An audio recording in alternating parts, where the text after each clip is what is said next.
Taking a microscope to music therapy in disability.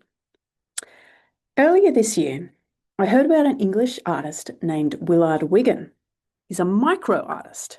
His sculptures are so small that they actually sit inside the eye of a needle or on top of a pin.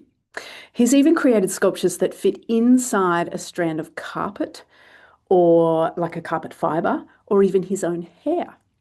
They require a microscope for viewing. I thought about the parallels to music therapy here.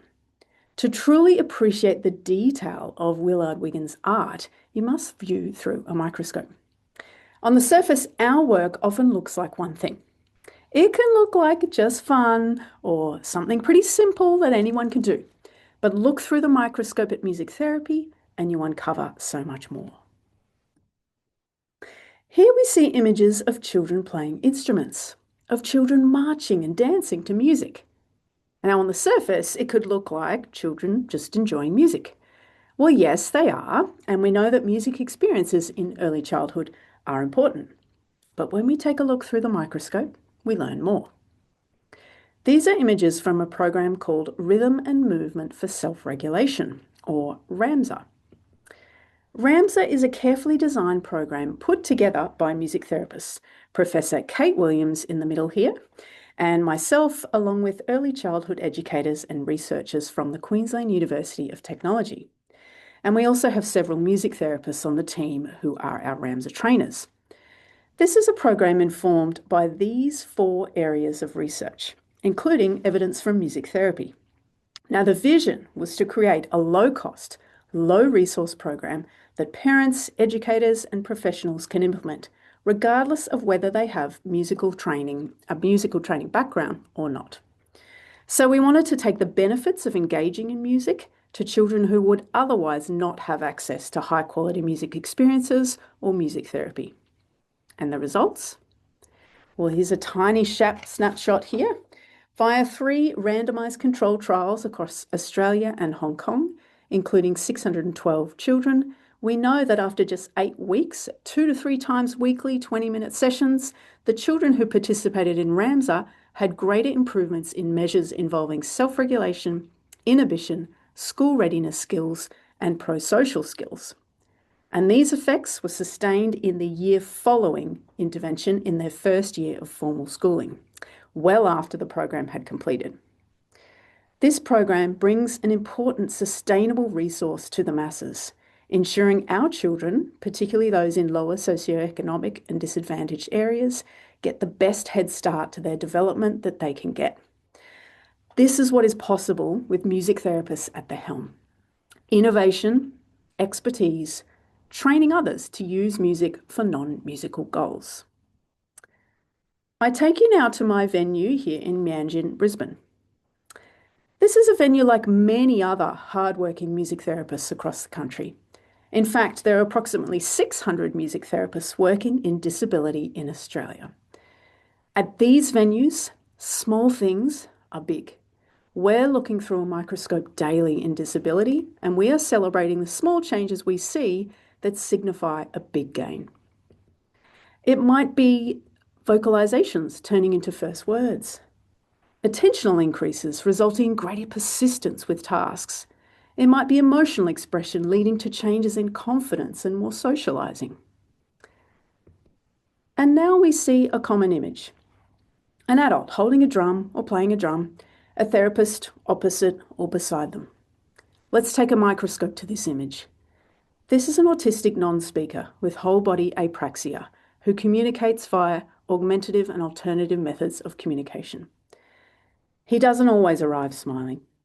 Sometimes he may even struggle to get out of the car due to his movement difficulties.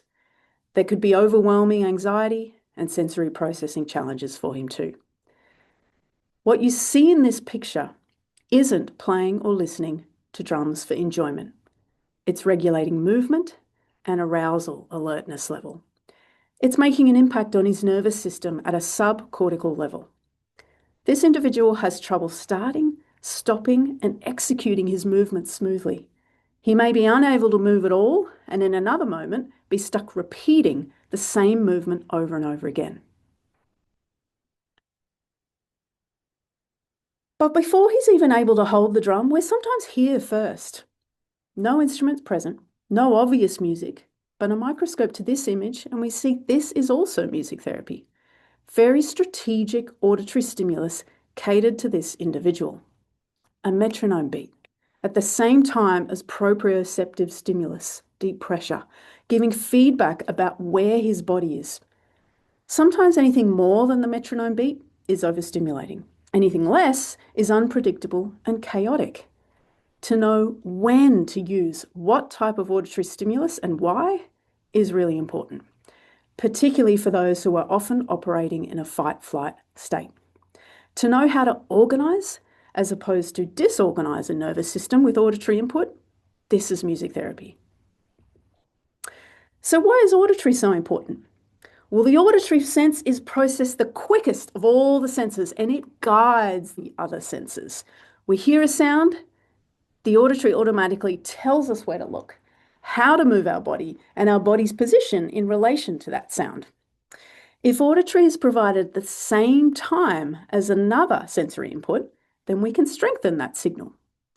For an individual with high anxiety and sensory integration difficulties, auditory patterns are a lifesaver. They are calming. They are constant. Auditory is the organizer, the integrator, the optimizer. Now, I support many individuals who have worked hard to be able to communicate their thoughts via communication methods other than speech. For those that aren't yet able to, I work on helping them to get to the point where they can. Here are some of their words about their experiences.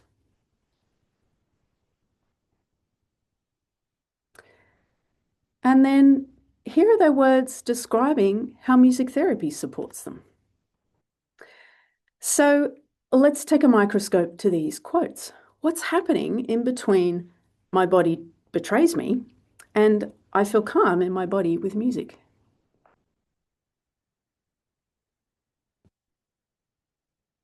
Well, there are 4 different neural mechanisms of music at play. And my background is neurologic music therapy. And there are 4 large bodies of research that inform what we do, what neurologic music therapists do. So at any given time, a neurologic music therapist will be capitalizing on one or more of these mechanisms during their sessions. Firstly, rhythm acts as an external timing cue that the brain and body can synchronize or entrain with, match with. It stimulates motor circuitry in the brain, supporting movement, gait, and speech by aligning motor output with rhythmic patterns. Secondly, music is structured and predictable. It provides pattern that the brain can process efficiently.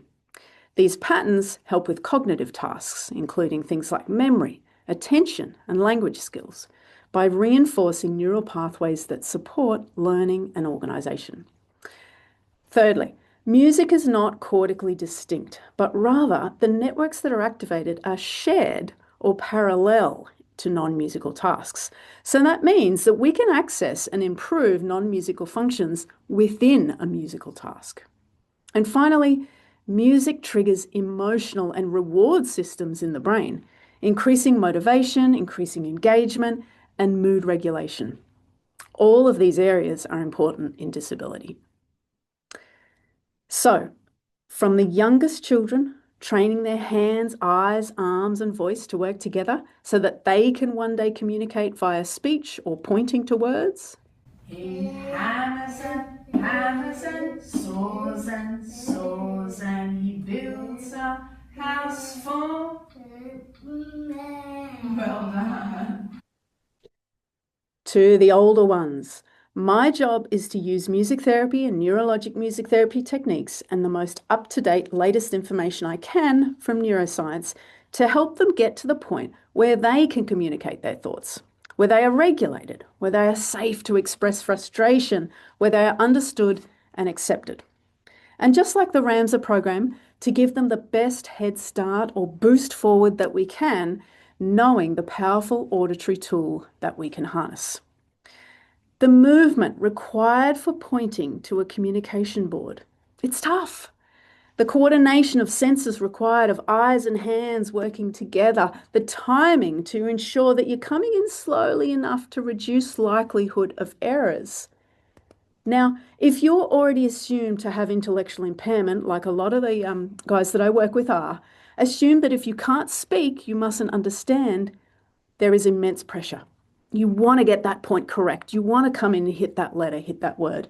If your hand moves too quickly and there are too many mistakes, you won't be taken seriously. So, maintaining regulation is important. Music. And timing is important. Music. Here we go.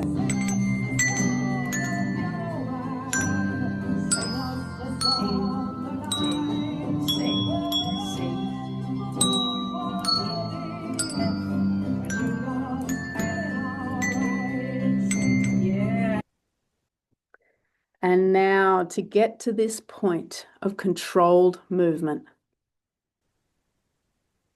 Backspace C. Go slow. O. L. D. Please, too cold. Okay. All right. A big gain. He says, please, too cold. Telling me that the aircon is too cold in the therapy room that we were in. A seemingly small thing, but like many others, a massive gain to get to this point, to communicate his thoughts, his wants and needs, something that many of us take for granted. So on this milestone event for music therapy, the 50th anniversary of the Australian Music Therapy Association in 2025, I urge you, the 600 music therapists in disability, to keep doing what you're doing. Continue to take a microscope to your work daily and keep learning and leading. And I urge the broader public and policymakers to please pick up your microscope and look a little further into what we do. Chat to a music therapist, visit a clinic, look into the research and join us. We make an incredible difference in the lives of people with disability.